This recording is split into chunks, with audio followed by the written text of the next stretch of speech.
Abra a sua Bíblia lá no livro de Gênesis, capítulo 45, no verso 27.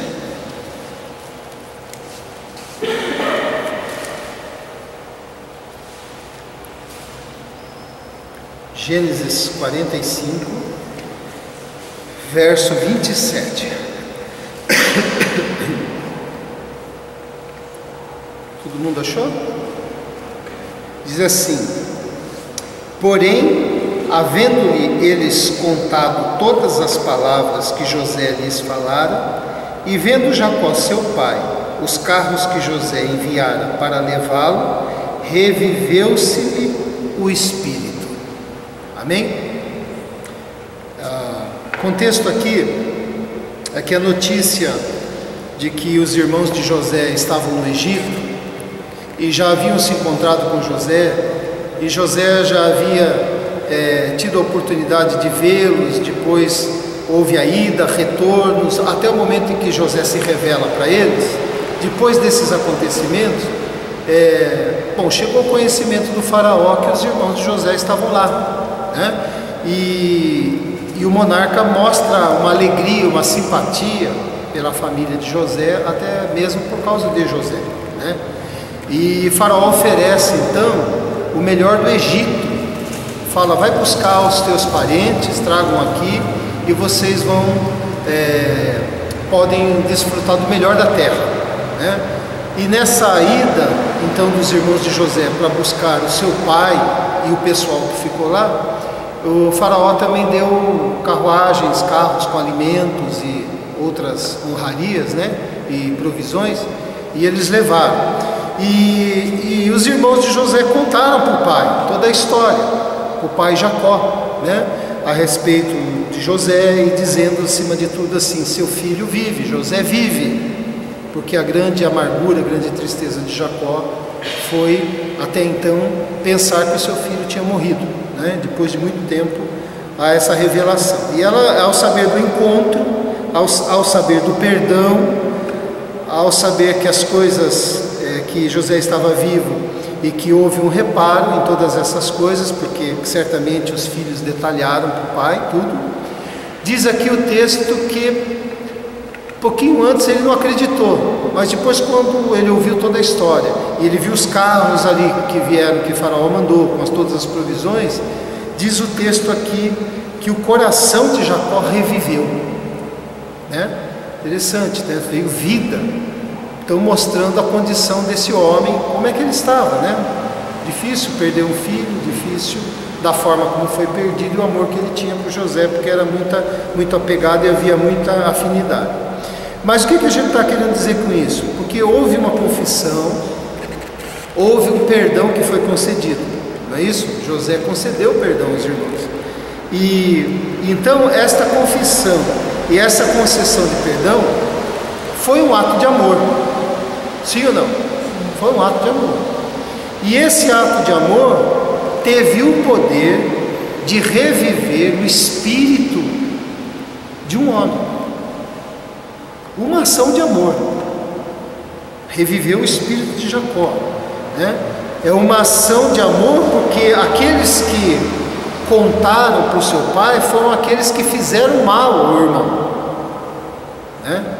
Os outros irmãos que planejaram a morte de José, e por causa do conselho de isso não aconteceu e ele foi vendido, foi pela boca deles mesmo que toda a história veio à tona.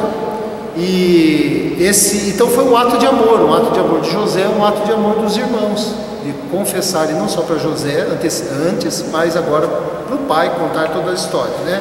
E isso então reviveu o coração desse homem. E que espírito é esse que diz aqui, né? Reviveu-se-lhe o espírito de um homem cansado, né? Jacó já era um homem cansado de tanta luta, de tanto sofrimento, né? Já sem a mulher, já sem o filho, muita história triste, né? Passou ali pela vida dele, muita luta até para ele conseguir o seu casamento, muita luta familiar, né? Muita luta na reconciliação com o seu irmão, né? Agora já no fim da vida ele passou por tanto sofrimento. Um espírito que sofreu muitos baques emocionais, né? Então é engraçado, todo mundo sofre, todo mundo tem dificuldade, mas às vezes a gente sabe que tem pessoas que passam assim com a vida mais ou menos serena, né? Tem as suas dificuldades, tudo, e tem outros que passam a vida desde pequeno, luta, difícil, né? Sofrimento, não tem, a gente vê isso, né? Que acontece. E ele sofreu muitos baques emocionais, ele já estava com a idade avançada, cansaço da idade. A Bíblia diz que depois dos 80, tudo é enfado, é canseira, né? Porque vai perdendo o sabor, vai se desligando, as pessoas do seu relacionamento já não estão mais, muitos já partiram. Os mais jovens conversam e falam, aquele assunto não interessa, porque não faz parte da geração dele, do pensamento dele. Já perde um pouco o sabor das coisas para comer, né? A vista já não é mais a mesma, a força física já não é mais a mesma. Então toda essa luta, né, na vida de Jacó, a luta de quem percebeu dividido, porque Jacó tinha um lar dividido, bastante filhos, bastante irmãos, mas havia inimizade, né? E quanto um pai não sofre de saber que um irmão não se dá com o outro? O pai sofre, né? A mãe sofre, né? E ele passou por isso, perdas, né? Teve muitas perdas, Jacó. Então, estou falando isso porque essas são situações parecidas com as quais a gente passa ou que a gente sabe que outras pessoas passam, né? E há situações que não há nenhum outro recurso que faça reviver o coração se não for um ato de amor. É claro que toda a nossa vida e todas as nossas atitudes devem ser regidas pelo amor. A gente sabe que o Evangelho ensina isso. Mas muitas vezes um ato de amor é aquele que salva o espírito, que salva o coração. Não são as palavras, não é um medicamento, não é um tratamento, mas às vezes um ato de amor no momento certo, na hora certa, faz levantar a pessoa, né? Então veja o poder que tem o amor, né, a ação de amor na vida daquele que recebe e também daquele que faz. A palavra fala da capacidade do amor. Por exemplo, Paulo vai dizer lá em 1 Coríntios 8:1 que no que se refere às coisas sacrificadas a ídolos, reconhecemos que todos somos senhores do saber. O saber ensoberbece, mas o amor edifica. Então, uma das verdades com relação ao amor é que o amor constrói coisas. Já percebeu que o amor não destrói? O amor constrói, né? O amor edifica. O amor edifica um lar, o amor edifica uma comunidade, o amor edifica um povo, não é isso? Uma nação. O amor edifica um grupo, edifica uma igreja, não é isso? O poder do amor é o poder de construção, não de destruição, né?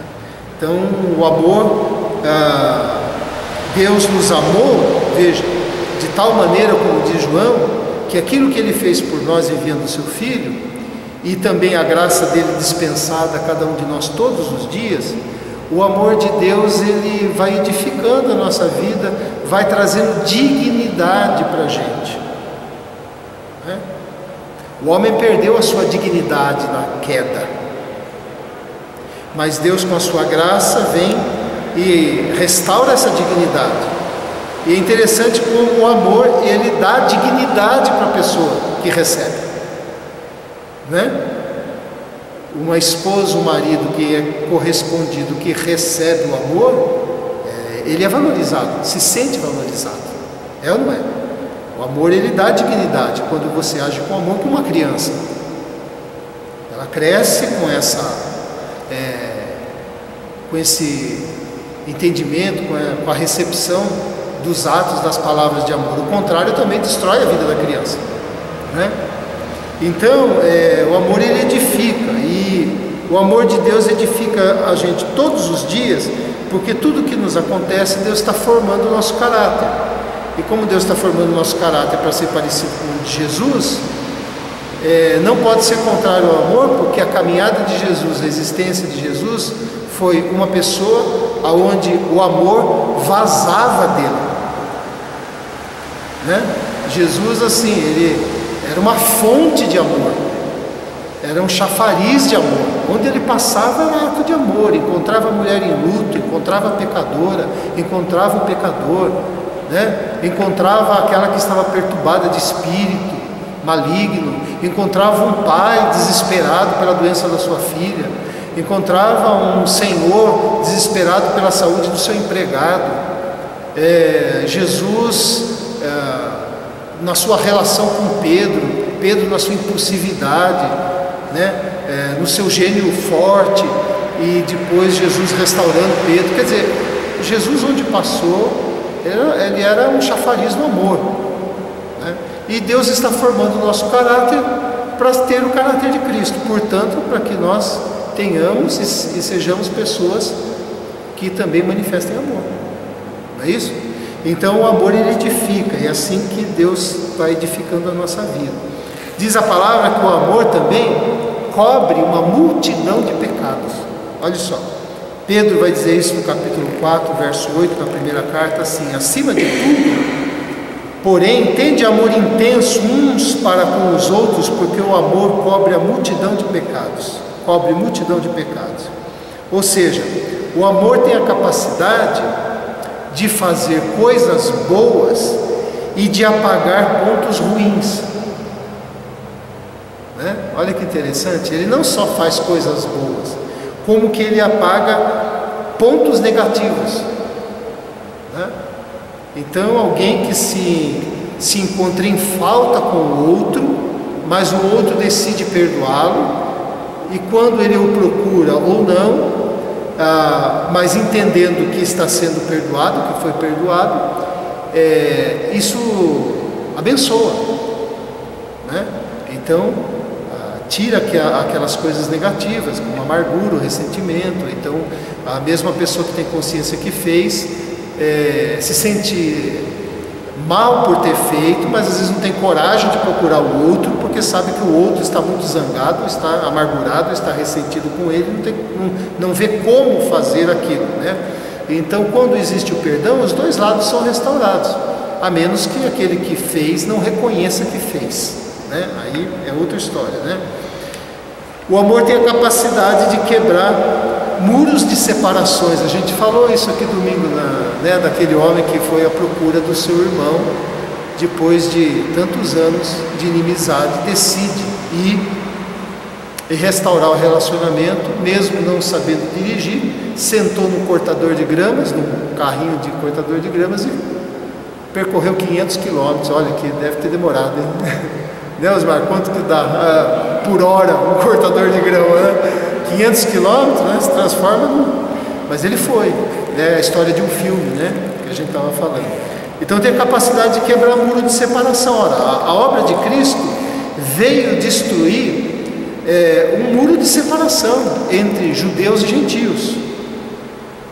Agora não existe mais nenhum muro de separação. Todos somos um em Cristo. Não há homem, não há mulher, escravo, livre, não é isso? Todos, não são judeus, gentios, todos somos de Cristo. Então, o amor demonstrado tem essa capacidade de unir diferenças. Sábado casou a Natália e o Juninho, né? E por mais que eles se amem, é a união de diferenças, né?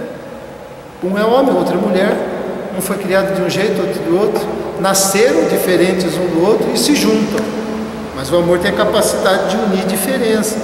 Como num grupo como esse aqui, todos nós não pensamos da mesma forma, não olhamos, não enxergamos da mesma forma. Às vezes temos pensamentos parecidos, mas temos pensamentos diferentes.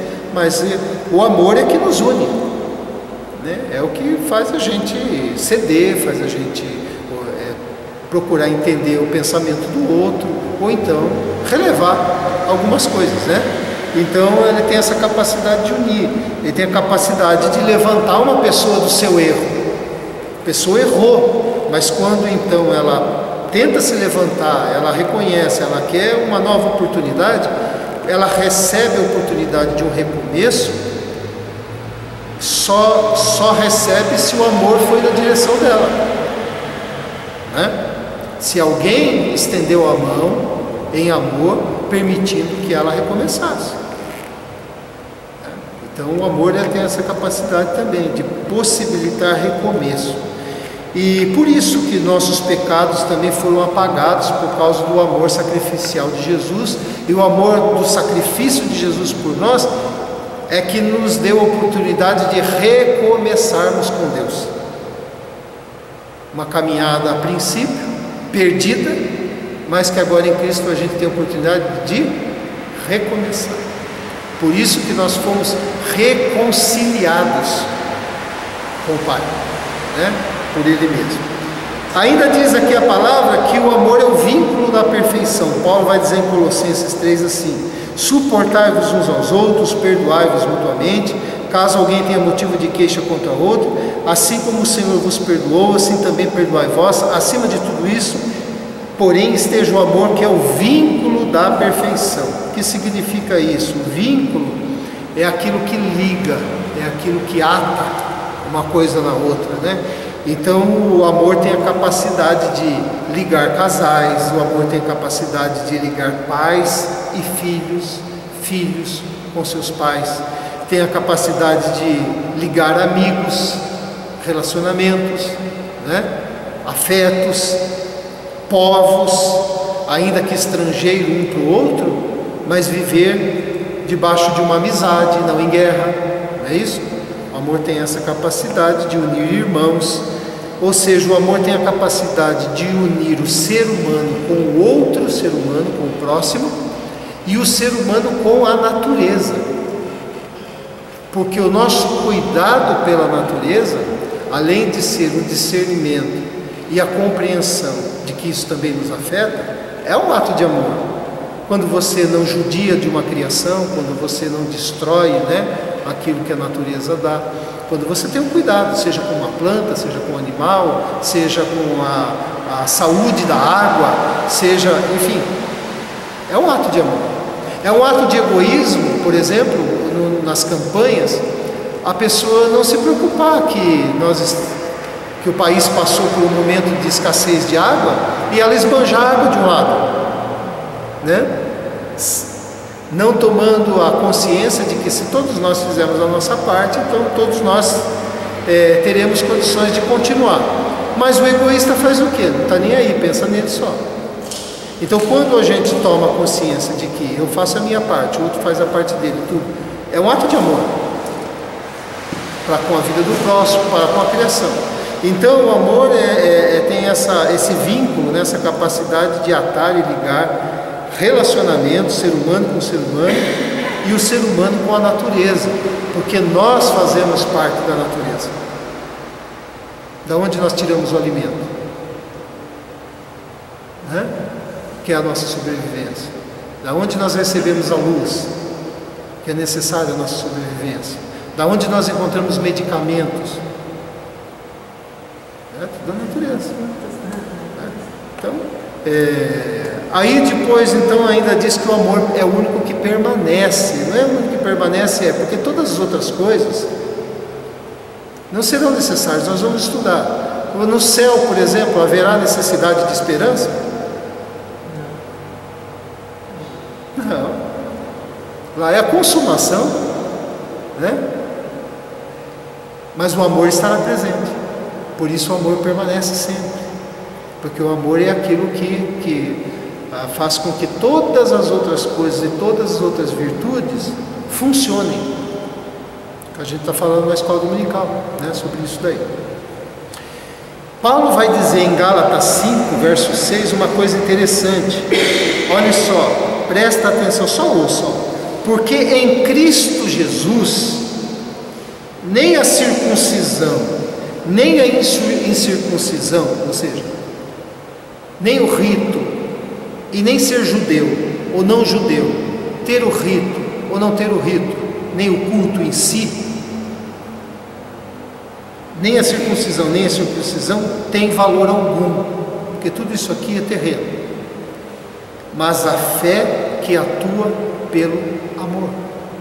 A nossa fé só é fé, segundo Deus, se ela atuar pelo amor. Posso fazer um monte de coisas em nome da fé, posso criar um monte de eventos, posso abrir um monte de locais, mas se não for o amor que estiver regendo isso, não é a fé segundo Deus, porque a fé atua pelo amor. Ora, Jesus amou. O convite para crer nele é um convite a receber o amor dele e exercitar o amor dele. A nossa fé não atua através do rito, nem do local que a gente frequenta, nem da roupa que a gente veste. A nossa fé atua por meio do amor, porque se não tiver amor, ainda que eu dê o meu corpo para ser queimado, de nada adianta, Paulo diz. Isso é muito importante, porque a fé sem o amor se chama religiosidade. Religiosidade é apego a tudo quanto é externo. Religiosos eram os fariseus, mas a grande advertência de Jesus e o grande puxão de orelha de Jesus para esse grupo é que havia muita religiosidade na roupa, nas regras, né, na fala, no externo, mas não havia amor. O seu mestre senta com pecadores, conversa com eles, né? Não havia amor. Então isso não é fé, né? É interessante a gente pensar nisso. Que atitudes nós podemos ter dirigidos então por este poder? Porque a gente já está vendo como que o amor, que poder tem o amor. Veja só, é extremamente desconcertante uma pessoa que entra no ambiente todo irado, soltando os cachorros em cima de todo mundo, já viu isso? E ela se depara com uma pessoa mansa, que olha, que não revida, que age com amor. Ela fica desconcertada, fica no vídeo. Ela pode até manter a pose, mas ela fica desconcertada, porque Jesus vai, o Evangelho vai dizer, né, Paulo ampliando o ensino de Jesus, diz assim: se o seu inimigo tiver fome, dá de comer, se tiver sede, dá de beber, né? Para a gente não pagar o mal com o mal, mas com o bem, porque isso, para nós não nos vingarmos, porque a justiça pertence a Deus, porque estas coisas amontoará brasas vivas na cabeça da pessoa, ou seja, na consciência dela. Não existe nada que desmonte mais alguém que chegue todo armado do que encontrar, se deparar com alguém do amor. Ela pode até manter a pose, mas lá dentro, na consciência dela, na cabeça dela, de alguma forma, isso vai mexer. E isso pode ser um instrumento de transformação para a pessoa também, né? Dependendo de como ela pensar no que fez, né? Então, que atitudes nós podemos ter dirigidos por esse poder? Nós podemos nos aproximar das pessoas num momento, num ritmo em que todo mundo está vivendo cada vez mais isolado e cada vez mais para si. É ou não é? A gente já não vê mais o pessoal sentado, batendo papo na calçada, né? Tendo relacionamento com o vizinho. Não tem, né? Já passou aquele tempo, né? Paulo, o Evangelho diz que o amor se esfriaria nos últimos tempos. E a gente vê que isso está acontecendo, né? Então podemos nos aproximar de alguém, nós podemos exercer um pouco mais de paciência. O exercício da paciência é manifestação de amor, sim ou não? Imagine se Deus perder a paciência com você. Eu não quero. Eu não quero estar perto, não, se Deus perder a paciência com a gente. Não. Reconhecer a virtude de alguém, fazer um elogio, porque as falhas é muito fácil, mas reconhecer, socorrer alguém, estender a mão, visitar alguém, ter simpatia pela situação que a pessoa está passando, dar apoio, aconselhar, Até mesmo repreender em amor é um ato de amor, porque senão a gente faz vista grossa para aquilo que vai fazer mal para a pessoa, mas a gente deve fazer isso em amor. Interceder por alguém, ouvir, né? As pessoas estão muito prontas a falar, mas não a ouvir, né? Aí a gente tem que ver se nós estamos prontos a ouvir ou a falar só. Ceder muitas vezes, perdoar, reconhecer as próprias faltas é um ato de amor, porque não reconhecer as próprias as faltas é um ato egoísta, orgulhoso, e o inverso disso é o amor, quem reconhece, né? Então todas as ações que Deus recomenda por meio do Evangelho são ações de amor, todas elas que o Evangelho ensina, nos exorta, nos motiva a fazer, todas elas são atitudes de amor, todas elas. Então, se você quer ver o que é amor, você vê o que o Evangelho espera que a gente faça, que a gente cumpra, né? Agora, por que eu estou falando isso? Porque o amor tem o poder de transformar situações e de reviver o espírito de uma pessoa. Não foi o que aconteceu com Jacó? Não foi?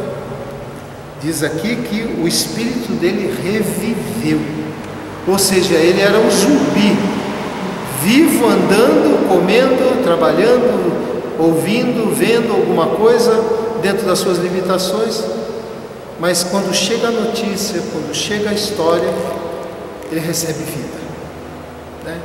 Então aí a gente também pode pensar se nós somos portadores de vida, né?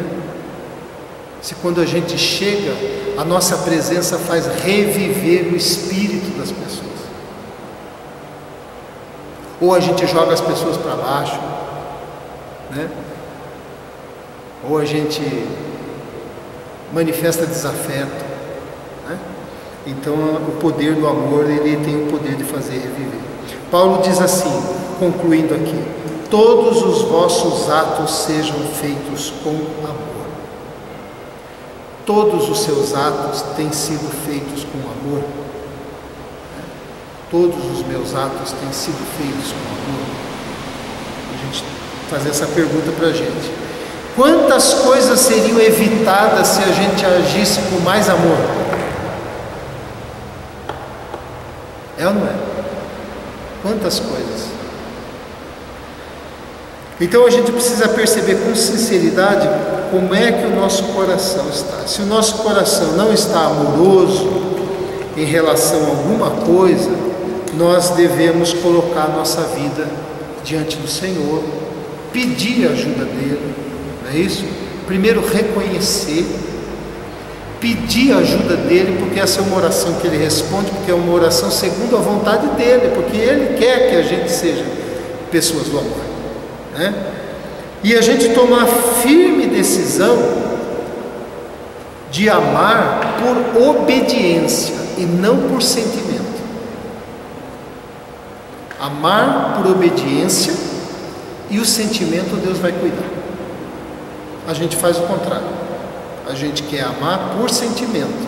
Então a gente fica esperando o sentimento aparecer para a gente. E sabe quando vai aparecer? O amor é uma decisão.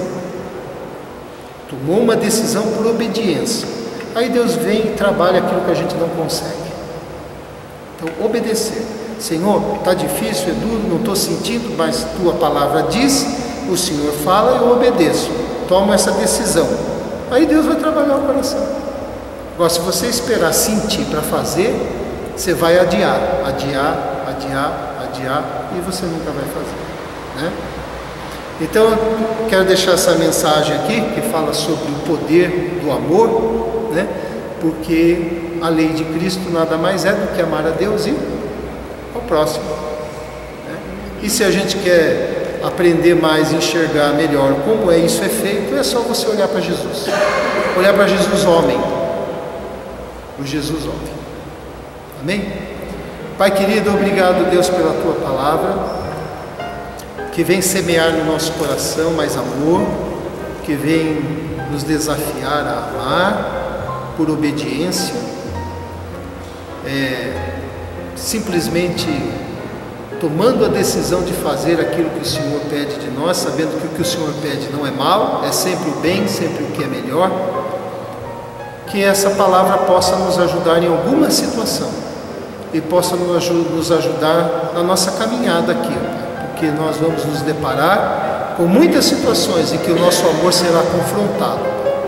Pedimos a Tua ajuda, Teu discernimento, Teu esclarecimento, que o Teu Espírito nos ajude na nossa fraqueza, na nossa relatividade, na nossa limitação, e que possamos crescer de maneira que todos os nossos atos sejam feitos com amor, porque o amor tem o poder de reviver o espírito de quem faz e de quem recebe.